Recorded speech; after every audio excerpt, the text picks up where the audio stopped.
Back on the show is Matt Dwyer, who's going to be fighting for the BFL middleweight title against champion Chris Buckwas Anderson on November 18th at BFL 52. Matt, how are you? How's it going? I'm good, buddy. I'm really good. Good to see you again. It's been a while. I was going to say, yeah, it has been a while since you and I have last talked. And you haven't been in the cage for a while. I think a lot of people want to know, what's with the layoff? We haven't seen you in action since July 2016. And I know you had a fight scheduled last October 2016, that kind of fell through. What's been the latest with you? What's going on with you? Oh man, like you said, just fights falling through. I had that issue as soon as I got out of the UFC. I was trying to find guys to fight me, and then people would say they'd want to fight me, then they'd back out. I was supposed to fight. Then I finally got a fight with Ronson, and it was in Fort McMurray. And unfortunately, it burnt down. Like really, forget about the fight, of course. But we were lucky enough to reschedule it. And then, I fought and I won, unanimous decision, tough guy, July 8th. And then I was supposed to fight again in October against another UFC veteran. And then 2 weeks before the fight, I guess he broke his hand or something and we couldn't find a replacement. And when you train full time, and you don't get to fight, you don't make money, you don't get money from sponsorship. So I was kind of up Schitt's Creek, and I took off and went and worked up north all winter. I was gone, man. I was working in minus 40 at some points. It's not minus 45 with the wind chill, and that was in Saskatchewan, man. Like freezing, but I'd still hit the gym every day. I was. I would hit the gym in the morning for an hour or so, and then I go do my 12-hour shift, come home, sleep, and repeat. I did that every day, and that's I was already had it in my mindset that I wanted to go up to middleweight. So while I was up there, I just made sure I ate lots and lifted heavy and worked hard, and then I came back, and then I've just been looking for a fight ever since. We came back doing stucco in town, so working in plus 35-degree weather and still training at Toshido now for 2-3 hours a night, not 12-hour shifts like I was used to up north, 8-hour shifts, and doing stucco. And then, 2-3 hours a night training, and then working the bar on the weekend. So really go. And, got word that I could fight Buckwas. It's going to be a tight fight. It's for sure. He's the champ. He's got to defend it. And so I'm really excited to get back in there, man. It's been a while. It's been a long time coming. I've been training really hard and, improved a lot in my game in a lot of different areas. And I feel a lot healthier as well, moving up a weight class, not so malnourished. So I'm really excited. Yeah, you were a tall welterweight anyway, so I'm sure it's been a lot nicer this camp, not having to cut that extra weight to get down to welterweight. And this fight is, I'm really excited, just even from a fan's perspective, because you've got Chris, who is looking to make a name for himself. He's got the undefeated record, and you're a veteran. You've been doing well outside the UFC as well since you left the promotion. How do you feel like you match up against Chris? And has it been tough finding footage? Because I know BFL, there's not a lot of footage online available.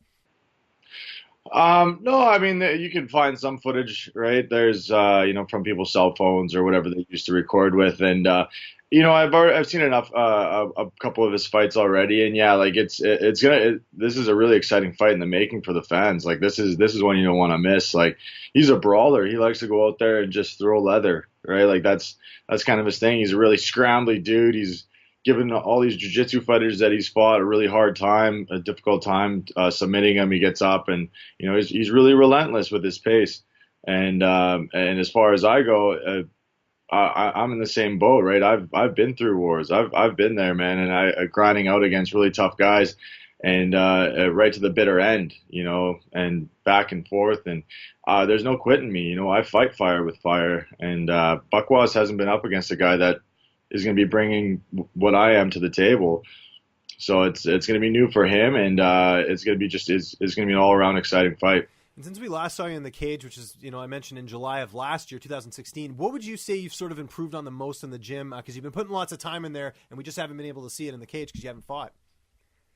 Oh man, I think mentality, my mental game has improved quite a bit. I learned a lot about myself with my time outside of the UFC and my time outside of fighting, working hard and really, really poor conditions, freezing your ass off, like can't feel your fingers or your toes every day. And just thinking, yeah, sure, the money's great, but like, what do I really want out of life? And like, just that motivation that I'm bringing into this game now that I want it, man. I really do. I want to prove to the world that I belong there and that I am actually the best in the world. Like I owe it to everybody that I train with too, because everybody that I train with always leaves saying, "Man, you're a really good fighter. Like you're gonna do really well. Like you're amazing." My coaches, so I really owe it to them. I think, all these people that believe in me and see what I have to offer, like, and just to go out there and put on a good show and win this fight and get that belt.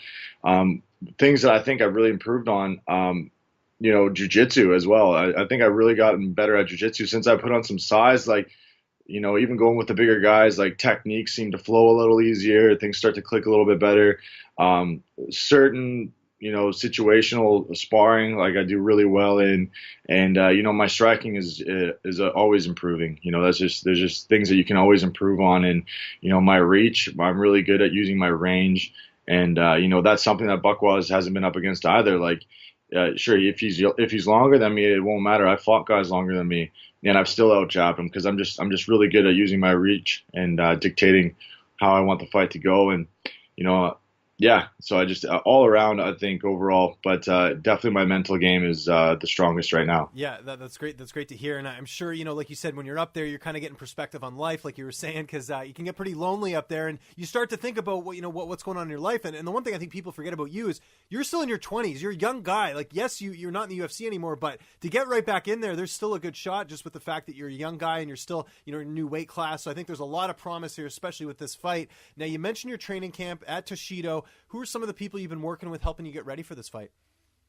Oh, we've had a couple guys come through, and man, I've been training pretty consistently ever since the summer. Yeah, we had a couple of Taekwondo guys come through that were really good. Not really even MMA fighters; they just mostly Taekwondo guys. But like, the guys have been doing something like that their whole entire life. They're going to be good regardless.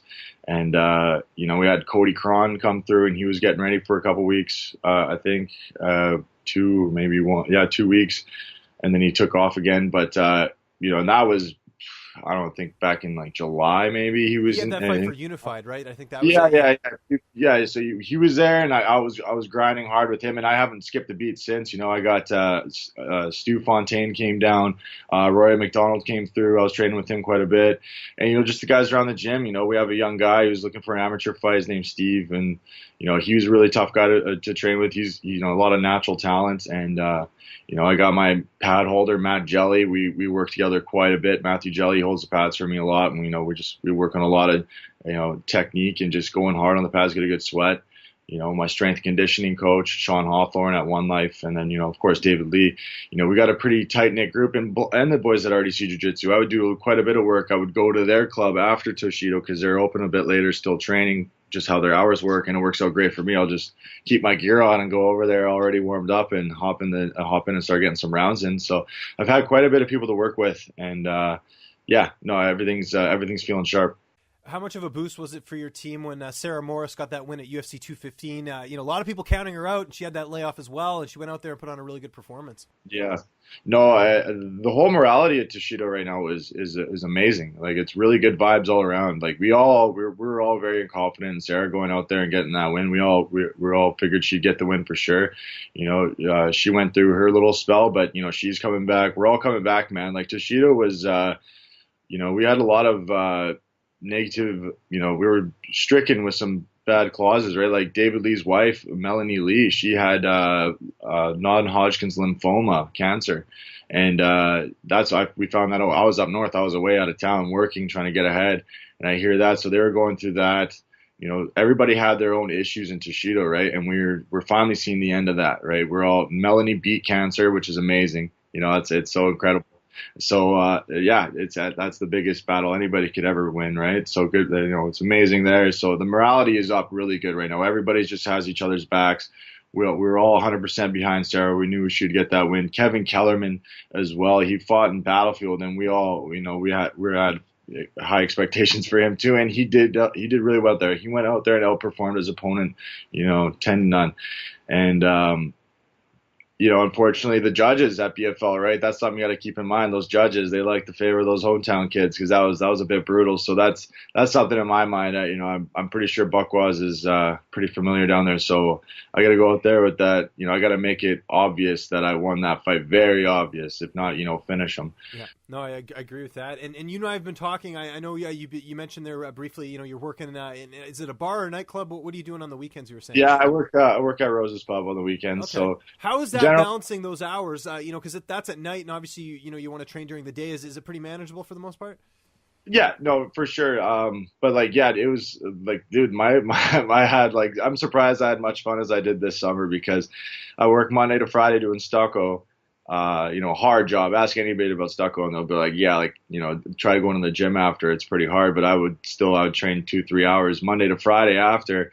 And then my Fridays, so I would work 8 hours, come home, shower, right back out the door to train for another 2 hours, come home, shower, and then go to work at the bar from 9 till 2:30 in the morning. So my Fridays were generally a 15-hour day, and then Saturday night as well. So Sundays was usually my only day off. Saturday, Sunday during the days, I barely get off the couch, right, and just veg out and then just repeat, man. On Monday, I've been doing that ever since I got back from working up north, pretty much. So, but I've saved up some cash, and I was able to afford to be able to train full time right now. I got sponsors helping me out, but still working at the bar on the weekends part time, and just being able to afford to be able to train properly is really important too. So everything's lining up nicely. Everything that I've set out to achieve, like the small battles in my life, I'm winning. And it's just leading up to this moment, November 18th, and take home that belt. I know you're not looking past your opponent here, but if you win the title, I'm sure you're going to be very close to getting back to the UFC because you've won a couple since you left. Do you have anything sort of lined up, or is it just take this fight and see what BFL can do, assuming you win the title and they can sort of do it for you? Yeah, no, exactly right. Well, first step, get through Anderson, right? I'm confident in myself that I'm going to be able to, but of course, not looking past them, not underestimating ever. But hopefully, after this fight, either Bellator or UFC will pick me up. We know Rory's got his fight January 20th in Bellator. Coaches, in talks with them as well. But hopefully UFC will see me like, man, I'm ready, dude. I learned so much, and like I'm really excited to do this 185 gig.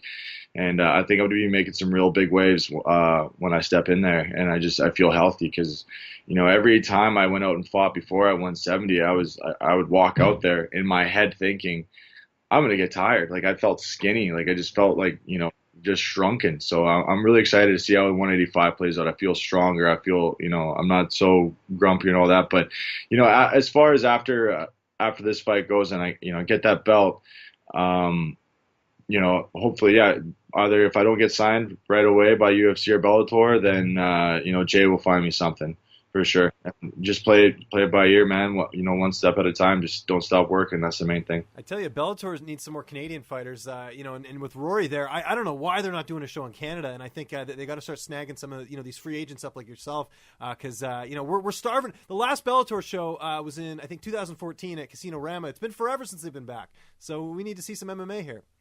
Yeah, that'd be really cool if Bellator came back to do the show at Vancouver or wherever, somewhere in Canada, right? Because they do some pretty cool events. Like they did the one at Talladega Speedway or whatever. Yeah. And they like the Monster Supercross dirt bikes doing stuff and Monster Energy girls, and then they had the cage set up on the track. Like that kind of stuff's pretty cool, right? And then of course the sponsorships goes, how that goes, and yeah, so that'd be really neat to see them come back and do something because they do stuff for the community like that, right? They put on shows and really brings everyone together. So that'd be neat to see something like that around here for sure. But yeah, no, I definitely agree with that. Now, when are you heading down to the Lower Mainland? Because you're up in Kelowna, which people don't know is a couple hours away. Are you going to drive a couple days before? How are you mapping that out?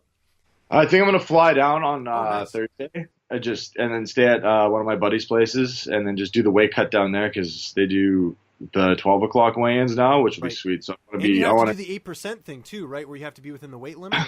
Yeah, I've already done that. I'm already at I was 198 or whatever when I checked my weight. So, but yeah, 198 is what you have to, or 199.8 or something. But do the weigh-in at noon.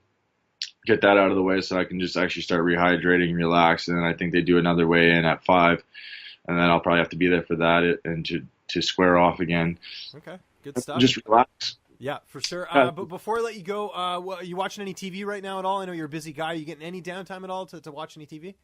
Football. Oh yeah, of course. Who are you a fan of again? I think we had this discussion last time. You're not Patriots, are you? What's your team? I'm not really. I don't know. Oh, that I've was just the answer. Yeah, you don't have a team. You just like watching in general, right? yeah, pretty much. Yeah, no, and I played fantasy football and stuff like that. But yeah, I've been liking Dak Prescott play lately. Dallas Cowboys.